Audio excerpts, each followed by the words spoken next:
Hello everybody, I'm Kinsley and let's start off with a story for this one. It's not too special of a story, but I feel like I could get a message across with this one. Rewinding back about, say, a year, I remember being in a class with a teacher that wasn't too good at teaching their lesson. They would stand in front of their material on the board and their writing would be incredibly illegible. Illegible. There. It was horrible. Now, I noticed that this is something that happens every now and then with classes, and I believe that everybody who is a student can relate to this, or who was, even. This improper showing of material that was mentioned in my story can also be considered as a speech or demonstration done without the proper techniques. Before going any further, I believe I could comment on communication concepts because of my past semester being in a communications class. And with all that said, I would like to talk about some personal experience I've had with some communication concepts, and whether some things can be beneficial or detrimental to a message being said. The three communication concepts that I like to talk about would be inductive reasoning, the ad verecundium fallacy, and credibility. First, let me explain what inductive reasoning means. Contrary to popular belief, inductive reasoning is the argument that comes from the use of deduction to reach a conclusion or a probable conclusion. Now, you would think that would just be deductive reasoning, but deductive reasoning is coming to a conclusion that is inevitable, while inductive reasoning is coming to a conclusion that is probable. Deductive reasoning would kind of be similar to an if-then statement, if to say. One experience I had with inductive reasoning is just something daily, or not daily, but common. Seeing groceries being brought home to my home. One would assume that with food being brought into your home in grocery bags, you would assume that the person that is bringing that food in has went to a store to purchase that food themselves. But this is only probable. This is not certain. They could have been to another person's house, for example, and received some things that the person that had there didn't really want.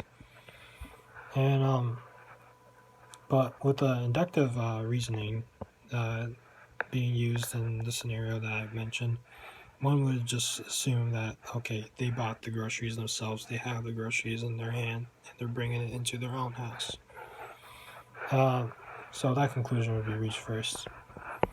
With this knowledge, the person who is bringing the groceries in, they would be receiving the gratitude from the person who is noticing them bringing the groceries in, instead of just some random person or another person, friend, family, or whoever else. This inductive reasoning can also apply to speeches or demonstrations as well. To stride away from my story from earlier. As for an example, a person interested in physics, they could be attempting to communicate a concept to another person, and to determine where they would start off or how complex they would speak with the other person, they would ascertain how complex they could use their lingo, I could say. After learning about the usage of inductive reasoning, let's move on to the ad verecundium fallacy. What the ad verecundium fallacy is, it's the appeal of authority. It's basically the "because I am your mother" statement. I often see this more than one would think. For example, Uh, a child could question, or would question a parent why they would have to take the trash out, and then the parent would respond with their own authority. Uh, Another case of this could be even somebody at a workplace ordering somebody else of lower status to do something contrary to their method, although both methods would create the same effect. This could be detrimental to the message being sent to the receiver.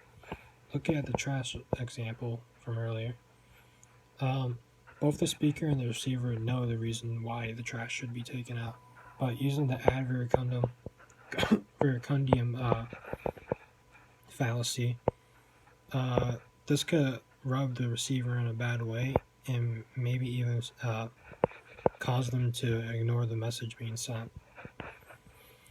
Finally, with these two concepts having been covered, let's go on to the final concept. This concept is credibility. This is a really important one when trying to persuade or inform somebody. Credibility is the ability of a person to inspire belief or trust in others. Without credibility, many messages that are sent only fall upon deaf ears. That is important. One experience I've seen with credibility is something that actually is common in school. I would have problems with like questions in the class, and I would ask a student for help, another student for help, or even the teacher eventually if needed.